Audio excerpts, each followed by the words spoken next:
Hello listeners and viewers, you're listening to another episode 9 of the Extended Panel Sports Show, brought to you in association with LearMedia.tv Limerick. As some of you will have seen on our social media platforms, we recently reached number 3 on the Apple Podcasts, Ireland's football charts, something we could only have dreamed of in our Premier season. Coming up on today's episode, we have a real treat for you. We caught up with 2 sporting legends during the week, renowned jockey Rachel Blackmore and one of the greatest managers of modern hurling, Cyril Farrel. And thanks again for the support so far, and I hope you enjoyed today's episode of the Extended Panel.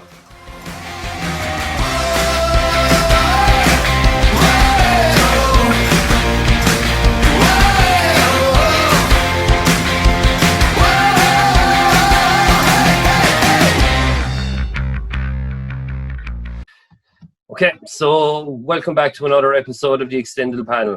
Joining us tonight we have Miss Rachel Blackmore, a superstar in the sport of horse racing, a phenomenal athlete. It's a real pleasure to have you on the Extended Panel to discuss your career achievements and maybe to find out some of your other interests over the course of the evening. So Rachel, now that things are slowly returning to normal in society, how have things been for you over the last 3 months? Well, firstly, thanks for having me on. It's great to be on, and good to talk to you. So I suppose for the last 3 months, I have been still ticking away at riding out. Horses still have to be exercised and that kind of thing. So we were still riding out a couple of days a week, and I was going home to my home place in Tipperary. That's where I'm from, Killinall, and doing kind of maintenance work outside in the yards at home and stuff. So that's kind of how I kept myself occupied. Very good. So you were busy. So during the lockdown period, you weren't struggling for things to do, which is a great complaint from someone, to be honest. So you just mentioned it there. You're from Killinall. Could you just tell us a little bit about your time growing up there? Yeah, so I grew up in Killinall, grew up on a farm. My dad is a farmer and my mum's a teacher. So I grew up surrounded by pet lambs, and we've moved to kind of dairy now, so it's all calves there now. But had a great childhood there. There was always horses and ponies around us. I did pony club, eventing, show jumping, hunting, pony club games. Did all those kind of routes, and really enjoyed it. And then I suppose I rode in a pony race when I was 14, and that was my first kind of interest in racing, and started riding out then in transition year, and that's kind of what led me to horse racing. Very good, and I suppose that leads me on to my next kind of question for you, that you went on to study equine science at the University of Limerick. So obviously you were hugely passionate about horses at an early stage going into that. But would you say that it was during this time, during your studies, that a professional jockey was the career that you wanted to go down? Or is that something that evolved earlier from your interest with ponies and riding and things like that? No, so to be honest, my ambition in school was always to be a vet. But then I learned pretty quickly that my academic achievements weren't really going to allow that to happen. So I went to Dublin. First of all, I studied science, kept failing maths, so that diverted me down to Limerick, where I did equine science, as you said. And throughout those years, I was riding away as an amateur all the time.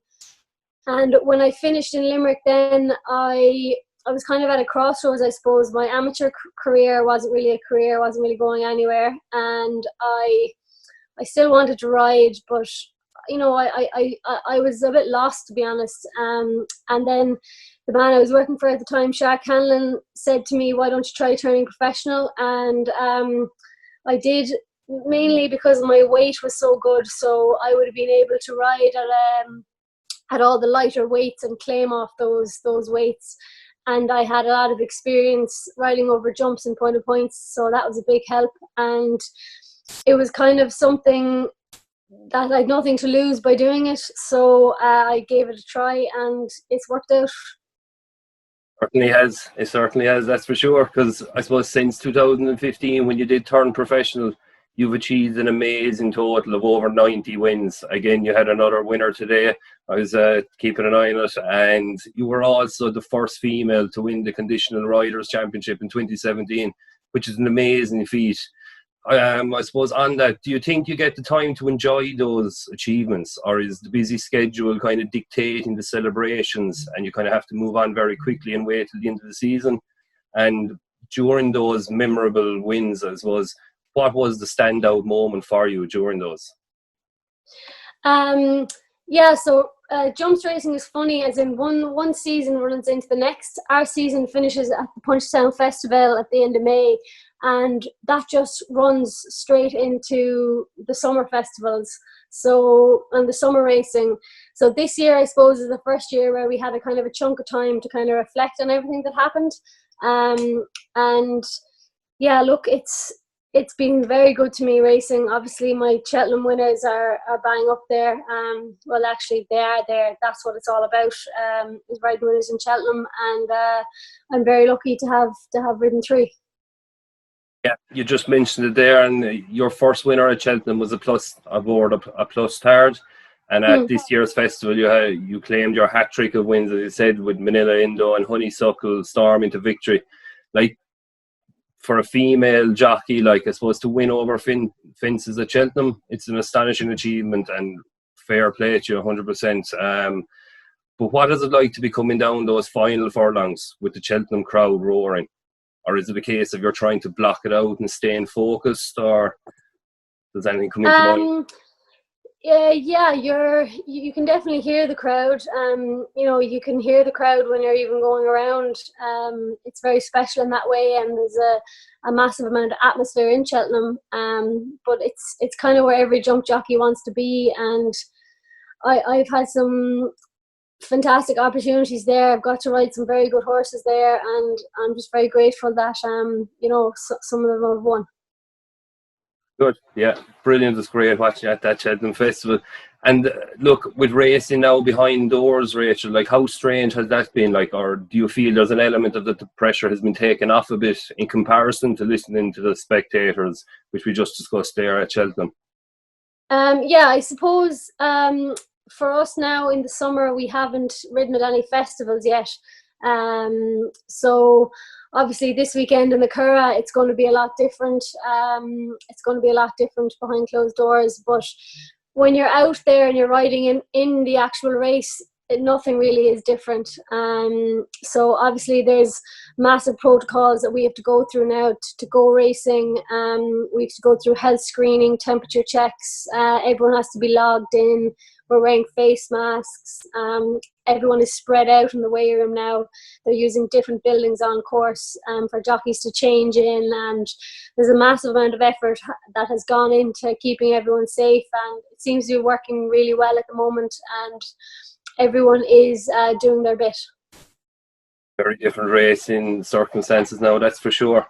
And I suppose for myself, Rachel, as a spectator, and I'm sure for many other fans, that I often say to myself, like horse racing is a seriously tough industry from both a mental and a physical outlook.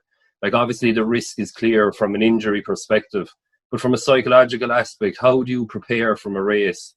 And sometimes, like, you could be involved in several races on any given day. Like, is the preparation always the same for each race, or do you have different tactics? Do you change things a bit, or going into them? Yeah, like, obviously there's going to be a lot more pressure for the more high profile races and so on when you're riding something in those that has a good chance. For me personally, I just try not to get too wrapped up in that. Just try and approach it like you would any other race, and try and keep things simple and not get too wrapped up in the occasion, I suppose, is one of the things I try and do. So with both that physical and mental requirements within the sport, could you give us an insight into the training that you have to go through to be able to perform at the highest level? Like, do you work with personal trainers, nutritionists, sports psychologists, and does this differ then during the off season for you? So as I said earlier, we don't really have much of an off season as jump jockeys, but this year being a bit different, I was able to kind of get a good routine going with a personal trainer, so that was a big help. And Patrick Fitness actually in Bagnallstown is where I went. Worked with JP there, and he was very helpful to help me get back fit again, because obviously during lockdown, like, we weren't doing any racing, so race fitness was gone. We're also very lucky, we have nutritionists available to us through our Jockeys Association, a sports psychologist. We're very well looked after in that sense, so it's great to be part of that. And also during your career, look, you've worked probably with so many brilliant trainers and with different stables. Is there a certain style of trainer you prefer to work with, or does each trainer bring their own uniqueness with training each individual horse? Every trainer does it differently. Everyone has their unique ways, and I just like riding for the horses that win, obviously. But every trainer does it differently. Like, that's it about training racehorses. There's no set way that works, and different things work for different horses. And I suppose the better trainers are able to see what works for different horses, and to maybe tweak things in their training. Maybe if a horse has reached its point where it's fully ready, the good trainers can see that, and they can maybe back off them if there's no race for them, or so on. Things like that. A lot of the good trainers will kind of adapt to every horse individually. Now, look, just the last question I kind of have for you, so Rachel, I suppose outside of horse racing, what are your other hobbies and interests? Like, what do you like to do to just switch off from it all when you can? What do I like to do? I love going on holidays. I love going out for dinner. I love a trip to the cinema in the winter. I love hanging out with friends, doing fun things with them, all the kind of normal things, I think that people enjoy doing. Excellent stuff. And finally, Rachel, just for a bit of fun, look, we always finish off our show with a quick fire round of 10 short answer questions. So if you're up for it, we'll give it a go. Okay. So, favourite food? Pancakes. Favourite movie? I love a lot of types of movies. Free Willy. Brilliant choice. Favourite sport other than horse racing? I'm just after watching The Last Dance, and I used to play basketball in school, so basketball is jumping to mind. Brilliant. It's a programme that has turned up in a few other shows for us as well now at the moment. It's a brilliant show. Fences or flats? Fences. Favourite sporting hero? Ruby Walsh. Favourite band or music artist? Wide variety. I love Coldplay. I love dance music. I love old music. Very, very broad on my musical tastes. But right now, I just can't wait to go out with all my friends when the time allows again. And I think everyone's probably the same. So the last book you've read? I'm not a reader, unfortunately. I wish I was. Yeah, no problem. Favourite Irish race course? To ride, definitely Leopardstown over Fences. And a sporting event that you would like to attend? Any sporting event? I would definitely have liked to attend a NBA Finals with Michael Jordan and Scottie Pippen. And if we could go back in time. If we could. And last question for you. Favourite podcast? I love true crime podcasts, like West Cork, for example. Brilliant stuff. That's great. So, well, there you have it, folks. That's Miss Rachel Blackmore with us this evening. It has been an honour to have you here this evening for a chat. We've discussed many things, including your thoughts, opinions, and your achievements to date. And I'm sure that this is not the end of that list of successes. From everyone here at the extended panel, we would like to wish you all the best in your future racing career. And we look forward to chatting to you again in the near future. Maybe from the Winners and Closer at Pretsbury Park next year. From everyone here at the extended panel, we wish you all a very good evening and stay safe. Bye for now. Thanks a million. Thanks very much, Rachel. No hassle. Cool. Bit of a blow to our ego there, with Rachel opting for true crime detective programs over our own podcast. But look, maybe she's not convinced yet. Maybe she needs more convincing, and we're going to do our best. Coming up after the break, we have former Galway senior hurling manager Cyril Farrel. We caught up with Cyril during the week, and we had a fantastic interview. So don't go anywhere. Coming right up on the extended panel.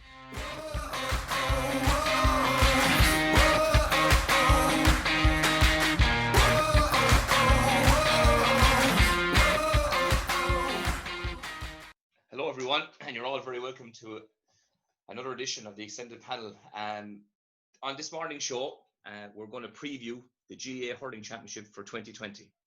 Yes, ladies and gentlemen, since the GAA's announcements of fixtures and competitions restructuring, we have a hurling championship to look forward to this year, and what a championship it promises to be. Some cracking games since the draws were made in Leinster and Munster. Joining me today, I have former All-Ireland hurling winning manager with Galway and Sunday game analyst Cyril Farrel. Cyril, you're very welcome to the show. How are things? Sure, can't complain. It's great that the hurling is coming back, and even in the club scene, it's fantastic to see the pitches being covered again, young lads training, and that's what the pitches are for. And hopefully things will hold up, and we'll have hurling club soon enough and inter-county a bit later on in the year. Yeah, absolutely. It must be great to get down to the pitch in Tommy Larkins again, and just to get the young lads out and get to see your own senior team in action. Oh yeah, they're back training there, and the senior team, would you believe it, junior team is back as well. Even the junior C team, the minor, they all have challenge games arranged, and it's great to see the cars piling into the pitch again, and everyone they're observing the rules, but it's still good to see a bit of activity, because I suppose we're going to have to learn how to live with this virus. We can't just keep closed down the whole time. Absolutely, and 71 since she last won the senior championship there, Cyril. Do you give yourselves a chance this year? If we get on a run, we could be very dangerous. We have a nice team. You see, first of all, there's no one gone away to America or Australia, and we have a lot of immigration the past few years, but at this present bunch are in college, and usually a lot of them tip off for the summer to America, but this year they're all at home. It's a big plus for a small rural club. And if we get a run, to get over the first one, we'd fancy ourselves, because we'd have nice hurlers. Now, the feeling in the county would be that we're too nice, you know what I mean? Nice, kind of dandy hurlers. But they're coming of age now, they should be able to stand up. They'll be there, hope. Now, they wouldn't be the favourites, but I think they'll give a good account of themselves. Yes, it'd be great if you could kick on from winning the under 21 there at Christmas. Yeah, that was even a boost in itself, because a lot of them were still training. Now, there wouldn't be 2 or 3 of them on the team, but it's still a boost to the club, because all these lads are mad to get on. Now, they may not all be good enough to get on, but they'll be pressing all the other fellas the places, and the training is going well. But you're in a tough group there. You have Lochray, you have Teen Abbott and Irie, you have Capitag, who've been in the last 2 semi-finals. And that all them teams, Jimmy, would think that they're capable of beating one another, which might happen. But if you started to win, you could get on a roll. I believe if we win, we'll kind of go through the group. After saying that, if we lose the first one, it could be the other way around, Well, the very best luck, sir, with the club this year. Also joining me this morning is resident extended panel colleague and good friend of mine, Wayne Power. Wayne, how are things down in Waterford? Thanks, Jimmy. Things are very good down here. Yeah, looking forward to the club championship, like Cyril and yourself were discussing, and the All-Ireland championship starting up again. Great to have Cyril here this morning to discuss it with us and give his thoughts on the upcoming games as well. Fantastic. And you're training, Wayne, St. Catherine's in Cork. How are preparations coming along since you've got back? Yeah, things are going well. I think, just like Cyril was saying, everybody's kind of just glad to be back out in the field, and everybody having a puck around in a few challenge games and things like that. Training is kind of going well in the camp at the moment, so we're kind of looking forward to a couple of challenge games, and they went well, and a lot of fellas are getting their opportunity now to put up the hand, and everybody's kind of fully recovered after a bit of a lockdown. So it's great to be back out, and looking forward to now in Cork as well. Absolutely, as we are in Kilkenny as well. I suppose, sir, when we look at the situation that has hit us over the last few months and the restructuring of the Inter-County Senior Hurling Championship, because we have a winter championship this year in 2020, do you expect to see a different winner this year, or will the cream always rise to the top? No matter what conditions, the best teams will always make the Ireland semi-finals and final. Yeah, I really believe it does. Jimmy, you'd have this thing, lads, saying that the wet day will suit the strong players or not suit the skillful players. And to me, that's a load of bunkum, because the skillful guy is still going to, first touch is what it's all about. He'll still be good. Now, look, it will be different in the sense that the weather won't be as good, but where the matches will be played, Jimmy, the pitches will be good. Like, it won't be home or away like they'll be, say, maybe in Thurles or in, say, Croke Park. Like, as you know, like, a wet evening in Croke Park will actually make the ground faster rather than slower. But, like, I was kind of hoping that this year's championship, just for once again, would be straight knockout, because I you know, the lads I know on the Galway team, I say, lads, you don't know how lucky you are. Because, like, well, up to this, you know, you get a second chance. But, you know, when they had the round robin, you could lose 2 or 3 times to win the All-Ireland. Whereas a straight knockout, you look at the football this year, like, just imagine Tyrone and Donegal first round, someone gone. Kerry and Cork, like, it'd be savage games. I'm not saying the games that will be easy, but when you get a second chance, you're still training, you're recuperating again, say, on Monday morning, you're back training Tuesday evening. So, like, it's a different ballgame. It's going to be a great championship because, like, you know, as Wayne referred to today, all the boys are looking forward to being back. Like, when you're used to kind of competing, no matter what level, Clover County, and next year you're locked down, it's only then you realise how lucky you are that you have the health and, say, the vitality to go out and hurl. Let it be good or bad. You realise how great it is to be out in the fresh air, because you take a lot of things for granted. But when you're closed down for a few months, you begin to realise how important, we'll call them, the little things are. In actual fact, the little things maybe are the big things in life that we never took time to look at. Absolutely. Well said, Cyril. And Cyril, like you spoke there about, you know, the knockout championship. When you were Galway manager with the minors, with the 21s, and with the seniors, you had to prepare for knockout championship, because if you lost that game, you were gone. Jimmy, it didn't matter who you were playing. Every game was an All-Ireland final. If you were beaten, say, a point in say, first Sunday in August, you were gone to the following August, and you'd have thousands telling you how to do it in the meantime. Whereas now, like, if you're beaten, you get a second and third you know what I mean? That's the way it was. It was, you know, the lads saying, sure, he knows nothing, you know, get rid of him. You see, now managers to get a better chance, to build, and there's more tolerance. That time should be changing every year because you weren't going to win. It's very hard. In our situation, we'd be playing, say, the All-Ireland B winners, and with all due respect, you'd expect to beat them well. But whether to be Westmeath or Kildare or London, they'd have 4 or 5 games won, and they'd put you good and stretched until a certain, you know, stage in the game. Now, then you're going to play the Munster or Leinster winners, and you'd have to be very right. And if I pick it at that time, if I picked them, say, from training, which you would be, in Athenry, let's say challenge games, mainly games won ourselves, in-house games would be tough. You'd nearly have to give them the half hour, because if you picked him, you believed he was the best. And you might be just going bad, you might be switching that, but, like, you'd have to have everything very right to win. So, like, you'd get one chance. And I was just hoping for the fun of it, really, and for the novelty, and it'll put terrible pressure on guys. Because, again, now, like, if you have it in the round robin system, if you have an injured guy, say 70-30, that maybe he can't or will play, well, you can spare him to the second game. And all time, like, you know, that was it. You wanted everyone, whatever you wanted your best team out on the first day, because if we didn't, there mightn't be any second day, which often happened. Exactly. And Cyril, you had some fine hurlers that went through your hands with Galway. I remember looking over during lockdown there was some great games on the telly. Like, you had the likes of Joe Cooney, the Hopper McGrath, Tony Healy, and some fantastic players. And when you look at those teams, sir, that you would have coached and managed, and you look at the way hurling is today, for example, Wexford playing the sweeper when they defend, and when they push forward, they be a 7 or 8 and the forwards attacking. It's changed completely that way, isn't it? It has. It's completely changed. In our time, like, you might give one pass and then shift it. Now, in our time as well, if a cornerback got a hook in the corner forward and got the ball, say, depossessed him, one good flick and was gone up the pitch 70 or 80 yards, and you're gone on the attack, forwards out in front. Now, like, as you know, everything is a sharp puck out, working through the lines, working through the system, have a sweeper back, and then everyone comes together in a drove like football, and then everyone defends together. It's definitely a lot different. It's a lot more possession. But the irony of it is the fellas train so much now, and they're very fit and great first touch, but the game has gone very slow. Because the ball isn't travelling. It's the man that's travelling with the ball. And you never had rucks in our time, because the ball would be, if you got in the way, the ball was on the ground, it was flicked on, moved on, and you were shifted on. Now, like, you have a lot of rucks because it's possession, you know what I mean? And that's the way the game has gone, and it'll evolve again. And as you say, like, you know, they attacked in Groves. I saw a club match the other night, an intermediate match, and they threw everyone back. Very good at it now. Worked the puck out through it, came in, and the opposition didn't know what to do. But, like, when you know, as you know, like in the college teams, that's evolving the whole time, and that's what you have to. Like, there's ways and means. I think Wexford last year, very unlucky against Tip, they had them under the cosh for a lot of them. Maybe in the first had one extra pass would have got goals. In the end, they got caught. But they'll be very dangerous this year, because they have, under Fitzy, like, they have developed this style and they're buying into it. And you know him, like, they're not going to change. You know what's going to come, but it's hard enough to prevent it when you're not kind of into it. You have to, like, you know, you have to kind of make the first.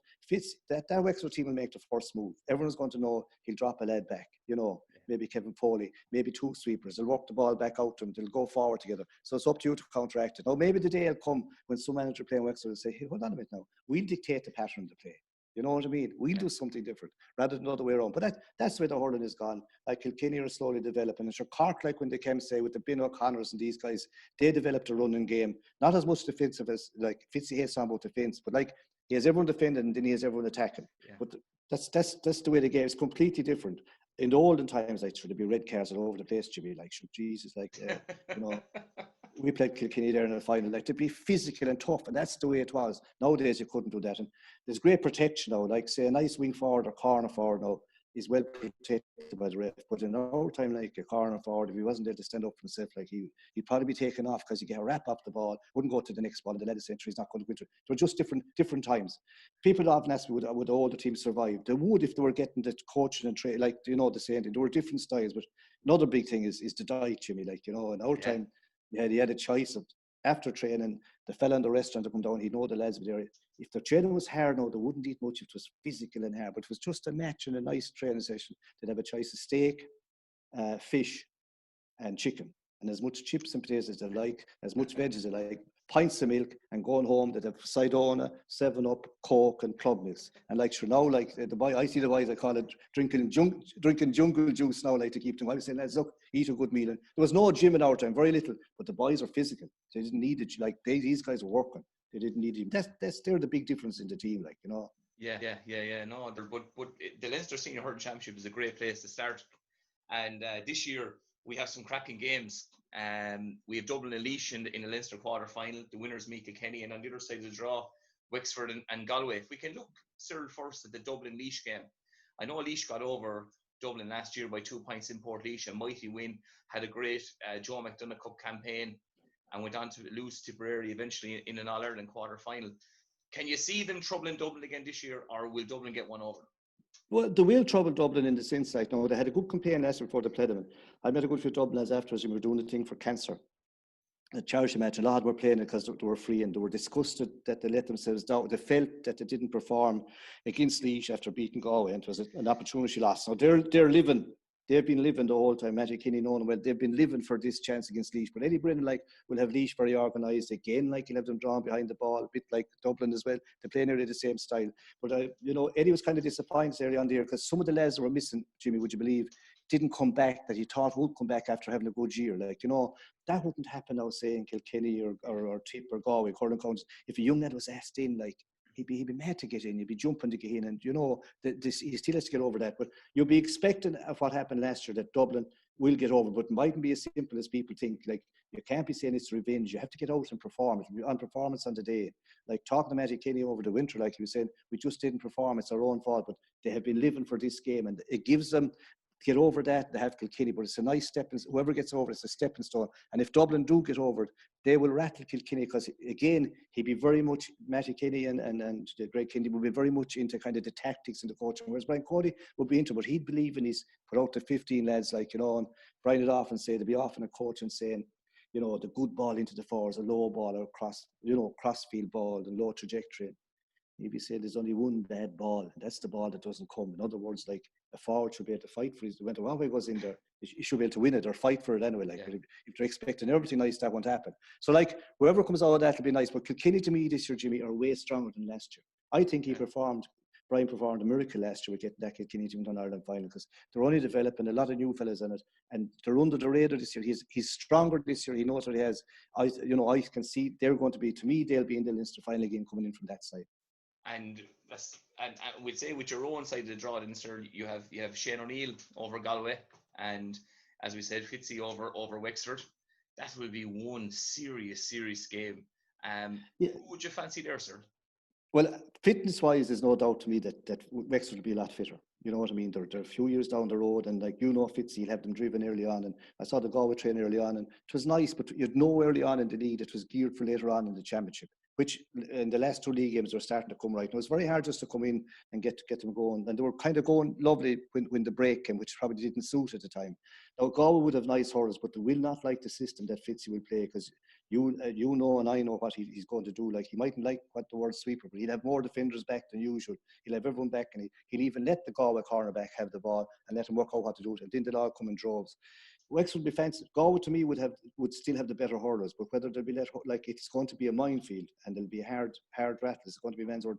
There'll be no surprise now to me if Wexford beat Galway there, because Galway still, you know, they have the same team. Galway have the pieces, Jimmy, if they can put it together, kind of fixed like a jigsaw. Whereas I think Wexford, kind of, if there's no one injured, they know their team. Now, a lot of the depend if Dahi Buck is back. He kind of got a little injuries back in the game. But if he, you know, if we need everyone back, but it'll be a mighty battle. Now, my heart would love Galway to him, but I just had the feeling like that is Wexford, you know, Wexford turn, and it won't upset Galway going around the other way, because if they get a run, if Galway start getting a run, they'll be capable of improving a ton with each match. Like, they got caught last year, but like, it was only when it was all over last year that they realised that they could afford to get hammered by Kilkenny, put out a second team against Kilkenny in Nolan Park, have everyone ready for the Dublin game in Parnell Park and win it, and they were through. They weren't thinking that way. Whereas I say, if it was on this year, if the round robin was on this year, they'd be kind of thinking a bit different. Like, we don't mind how we qualify. Number 3 is as good as number 1 to them if they can get through, you know. But to me now, it could wind up to a Kilkenny Wexford final. Kilkenny Wexford final, very good. And Cyril, we'd say I agree with you in terms of the back door. I think the back door and the qualifier system this year would suit Galway. It'd give them I think they could gather a bit of momentum there, Cyril, and trouble teams down the line. Oh yeah, if they got one, yeah, they'd be very dangerous, because they have, like, some of the hurlers, Jimmy, like, as you know, they're good hurlers, and they have lads like, they have one, not saying they're going to be, you know, come overnight, but they're thereabouts, under 21s, minors. They're all back in on the panel, and they're fighting for positions, and they have got the quality. And if they got a run, anything could happen. You know what I mean? And it wouldn't. The Galway public wouldn't mind if they qualified. If you know what I mean, just to qualify, whichever way to be. Because last year was a shock to the system not to qualify, but that can happen. You know. Absolutely. I remember being in Wexford Park last year, and, like, you know, you were following the game in Parnell Park, and, like, for a moment there, it was either Kilkenny could have been gone, Wexford could have been gone, and eventually Galway lost out in the end. But it was a seriously competitive Leinster Championship last year. So Cyril, you're saying Wexford versus Kilkenny, 2020 Leinster final. If I push you for a winner, who are you going for? Well, you see, again now, you know, both are going to try to win. Like, Wexford will try their damnedest to retain the title, you know, and they were going flat for the league. I just had a feeling that this year, again, Wexford could come out of that, you know, like, Kilkenny have improved, but Wexford, like, the last 2 times I've met Wexford are in top, and they're going to try to keep that way. And knowing Davy, like, he's you know, he mightn't be much longer there. Like, and this could be a very big year for him. And even the COVID knocked him off track, but you'll find it. You know, he'll have more. You're going to find, if he kind of avoid injuries, that they're going to be fitter than any other team. That's my firm belief, and they'll be ready for war, if you know what I mean. Absolutely. And look, they're in a good place. I think last year they very unlucky in that All-Ireland semi-final. On the day in the Leinster final, you know, I know that the penalty at the end was the deciding score, and it'll be a serious Leinster championship. But Cyril, you're going for Wexford, and Wayne down in Waterford. Would you agree with that? I would definitely agree. I think Davy's going to be very sore after last year's disappointment, coming so close and having such a great run with him. Like, I definitely agree with both of you, I suppose, on Galway. I do fancy Galway to have a right push this year. I think they'll be a bit like ourselves. We'd be very disappointed with last year, and I'd say Galway would be as well. And I'd say they'll definitely have a real say in the championship, come whatever way they kind of progress through it, really, to be fair. But I suppose if we move on to the Munster Championship now, Cyril, I suppose we've gone back to the old format, and it's going to be seriously competitive now between some of the contenders for this year's Munster and All-Ireland titles. What are your thoughts on it, I suppose, just overall, firstly, before we go into the games? I would like Munster is a minefield. Like, they're all capable of beating one another. There won't be you look at Limerick and Clare. On any given day, it doesn't matter what form. Just say Limerick could be hot favourites or Clare hot favourites. It doesn't matter. On a given day, that form goes out the window between them two. You know what I mean? Out the window. And like Waterford are hurting after last year.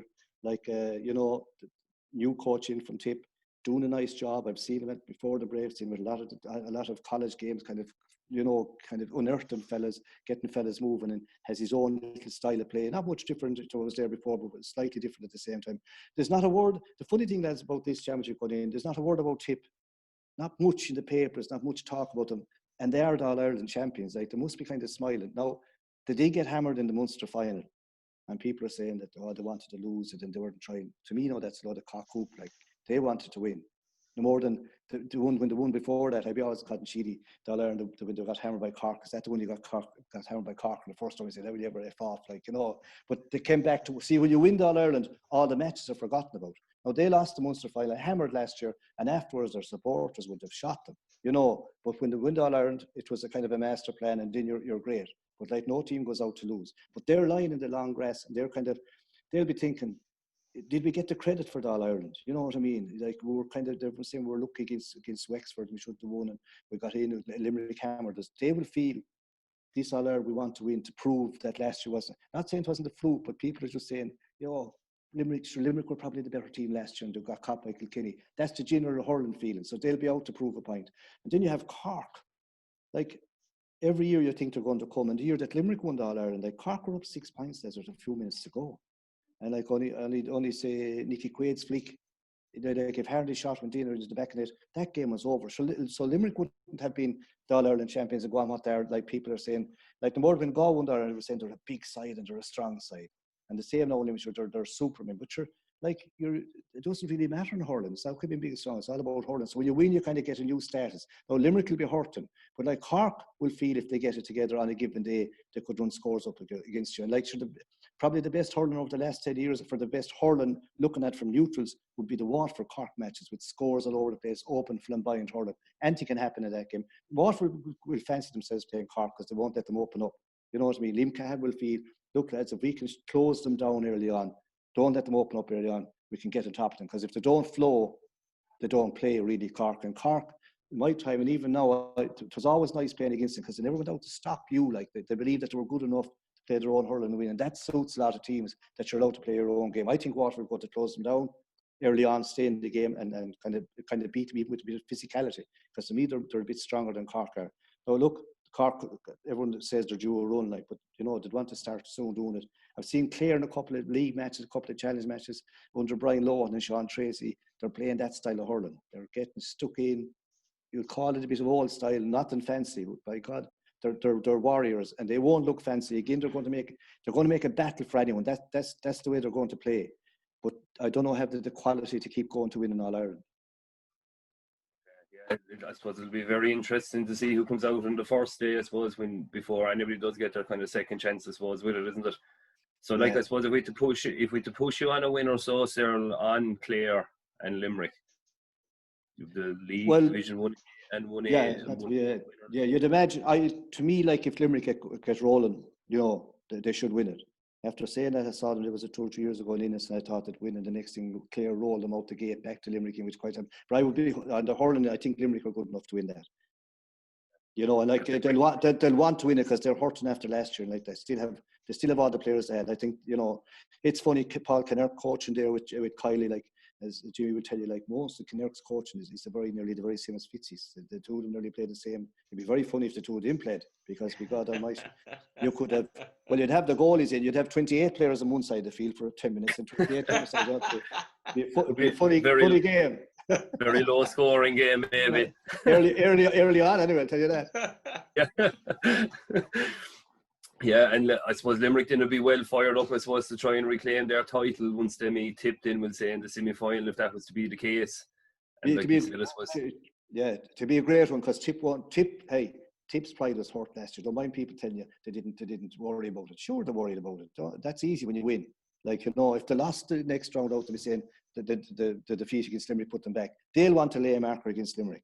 So you'll have the All-Ireland champions playing kind of so-called pretenders to the throne. And again, that to me would be a fantastic game altogether. But like, it's a long way to a Munster final. You have whoever comes in the other side are going to be waiting. Like, Munster have all hard games. The only thing is you have the second chance. But what a championship would be if you had no second chance. So that's where the crack would be like. But they're going to be great games anyway. I don't know about the crowd. I don't know what's going to happen. But lads, if this virus doesn't settle down again, like, like whatever the club championship might go ahead, but there's a fair question mark still over the inter-county team, because as the year goes on into winter, you wouldn't want it to happen. Very, very interesting, that's for sure, Cyril. So I suppose we're kind of looking at what Wexford coming out of Leinster, and I suppose you still kind of haven't given us who you're kind of thinking for coming out of Munster. Is it going to be Waterford? Is it? They could surprise anyone, like, on a given day, like they're due. I'd love to see Waterford settling on their team. I'd love to see Austin Gleeson, say, centre back, playing well like Ken. I'd love to seen him in colleges, and I thought he was very good for UCD, 1 or 2 games. Ty de Burke, a full back. I would, on my teams, I'd love to settle up the pillars up, and it's very easy if you have 2 good lads in a bit to build around. They have the lads to build around. I wouldn't be giving them peripheral roles at all. If you get Gleeson back to what he can be, you know what I mean? Like, to get him fit and tuned in, Ty de Burke the way he can hurl, they'd have enough stuff there to kind of to build around anything, and up front get all the lads kind of firing on all cylinders. But to me, probably the strongest setup in Munster, even though they're not all Ireland champions, to me the whole team would be Limerick. Just I'd see if they get a run, they're still the strongest setup, and they'll want to win every match. That's the way I'd say. I'd see Limerick coming out. I suppose, what if we were to push it in for an All-Ireland winner? Or could you even pick the 2 finalists, Stephen, or a Cyril? To be hard, like, I'd be still hoping Galway. But if you're going on the kind of the present day stuff, to me, you'd have it could be wind up a Limerick Wexford final. That could be out as much as, like, lots of going to be in injuries and all that, like, especially in Wexford, because Fitzy will play into a certain system, and he'd have the 18 or 19 fellas. But if they get into injuries, like to big players, if the Lee Chins gets injured, or Conor MacDonald, they'd be terrible losses. Whereas the other counties wouldn't be into a system, but not as much, and they wouldn't be relying kind of on everyone rather than certain individuals to do a lot. You know what I mean? Like, Limerick have a good panel. Galway would have a good panel. Like, if the 3 of us went down to Galway at, say, when they're training, and say, they picked their first team, Shane O'Neill picks his first team, I can guarantee you, if you give us the second 15 and we put them out, there'd be no guarantee that the first 15 would beat the second 15, and that still doesn't mean that they're good enough. That sort of way. But there'd be no guarantee they'd win. Even with all the big names on the one side, there'd be still no guarantee that they'd win. They'd have a lot of hurlers. It's a matter of putting them together, like, Whereas I don't think Wexford would have as many, but like what they have are kind of this. If Wexford don't do it this year, like, we know they're going to do it. This is the guys, like, the setup is there for a few years and mightn't last much longer. You have to make the certain. You'll progress and you'll come to where you have to do it. And if you don't do it, then it's backwards you come. There'll definitely be a kick in Limerick, sir, won't there, after last year's semi-final? They'd be hurting over what happened with that late 65 last year. Yeah, well, I think, like, even being interviewed last year after the match against Kilkenny, I saw John Kiley being interviewed, just looked at it afterwards, and I think he was shell-shocked. Like, to me now, he shouldn't have been, because whatever you're going to get from Kilkenny, it doesn't matter what 15 Brian puts out, when the Kilkenny jersey goes on, there's one thing you're going to get. They'll die on the pitch, battling, they'll give it everything. They'll hit you hard, you'll hit him hard, they won't complain. They'll never complain, but they'll hit hard, like, and they kept kind of grinding. I still think they're hurt from last year. They feel that they were caught last year. They should have known it was going to come, but they still feel that down. They are hurt, there's no doubt about that. And everything will be geared. They'll want to go the shortest route, winter matches, and go straight through. It's actually Gasser when you talk about the Munster Championship there, and I even look at the minor Munster Championship is okay. There's no back door, but it's like the same. You have the quarter final. I think it's the quarter final. Cork play Clare, but yeah, if you look at the senior hurling championship, you got Clare versus Limerick. Like, the best team, sir. If Limerick are to win All Ireland this year, like, they're going to have to win a series. Like, they'll have Clare, they'll have Tip, Cork, Waterford, maybe a semi-final again, Kilkenny or Galway, and in the final. Like, well, I put it this way: if they win it, they are already champions. Like, they have the hardest road. There's no doubt about that. But if they lose, then people say, well, they meant, if they go on to win it the other way, they say they meant that. But no one puts on a jersey to lose. I've never, like, even in a challenge game, if you have a bit of heart inside you, you might say, I'm not going to get killed. But the minute the thing is on, you get a bad slap, you're going to tear into it. Like that it doesn't come into. I don't think it comes into the game at all. Like, it's easy. It's an excuse afterwards. That's what it is. Like, you don't go out to lose. No one does. I don't give a fiddler's what it is. Like, it's like going to a match as a neutral. Say, I often go to neutral, watch good matches, and I'd say, not for anyone. Next thing, someone will draw a bad belt in the lead and say, you're turning for the other side. In your head, you're going to be like that, and you'd be kind of hoping the other crowd will win, even though you'd have nothing for. You see them. It's only human nature, really. Like, So, sir, you're going for a Wexford. Well, you're hoping Wexford can come through the door this year, and you imagine they might play Limerick in the final. Wayne, if I push yourself for an All-Ireland final in December, who are we looking for? I'd be saying Limerick myself. I'd probably be tipping kind of Galway to get there too, to be honest. I don't know. I just Wayne, I hope you're right. Well, I don't know if I'm going to be right or not, but I don't know. I think the lockdown has kind of given Galway a great opportunity to kind of really address some of the issues from last year, and I do think Joe Canning, I think, is going to have a big impact now this year as well. To be honest, I think he's going to turn a few heads this year again, I think. Very good, very good. Like for me, I'd be looking. I think the Leinster final is crucial. If Kilkenny, they haven't won it since 2016. If Kilkenny can beat Wexford in the Leinster final, I think Kilkenny could get to the All-Ireland then and possibly win it. When we'd say with Waterford there and under Liam Cahill and Mikey Beavens down there, like they had a promise of league campaign and you know they did well, and you know really Wayne. To be fair, Waterford probably have struggled since they got to that final against Galway since 2017. Yeah, I suppose, look, there's been a change, obviously, with management and things like that, and I suppose we lost a few of the older lads, and there does seem to be a bit of rebuilding there, but there is a lot of young lads in that setup, I think, that have had, you know, success between minor and under 21 that I think can come to the forefront now under Cahill. Like, he does play a very good style of hurling. He's had a lot of success with the under 20s and 21s and things like that as well, so we're kind of hoping that it's going to kind of continue from that league form you were talking about. We've tried a lot of players in that campaign as well, so I suppose it's kind of now to be kind of knowing what we're going to be settling on for that game against Cork. Like, it's going to be a very challenging one against them. Like Cyril said earlier, Waterford and Cork down through the years have been some ferocious battles, like, and look, it's going to be the same again. I just hope Waterford can probably come out on the right side of it this time now. Tyg the Burke back is going to be a massive addition as well, kind of like for us as well. So hopefully he can hit the form that he has out of old. Like, yeah, very good, very good. Well, look, listen. So Wayne Power, your pick for the All-Ireland 2020, you're going for? Probably say Limerick in the end to beat Galway. Okay, Cyril, you've gone for Wexford to win Leinster, you've gone for Limerick to win Munster, and the All-Ireland champions 2020.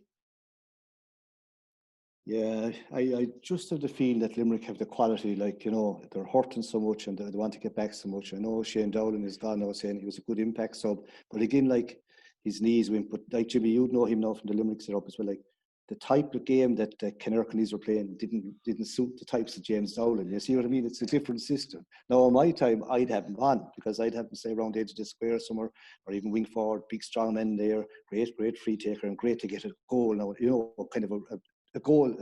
Every goal is important, but really kind of important goal. And like, he's a loss because last year he came on against Kilkenny and nearly beat it. Like, you know, and he got one kind of a man. He's capable of doing that. And all these lads are losses, but like, it means I still think they have the quality to get through. And if they don't, you know what I mean? If they don't, that means in they have reached the pinnacle, won an All-Ireland, say, kind of the second year, next to the third year.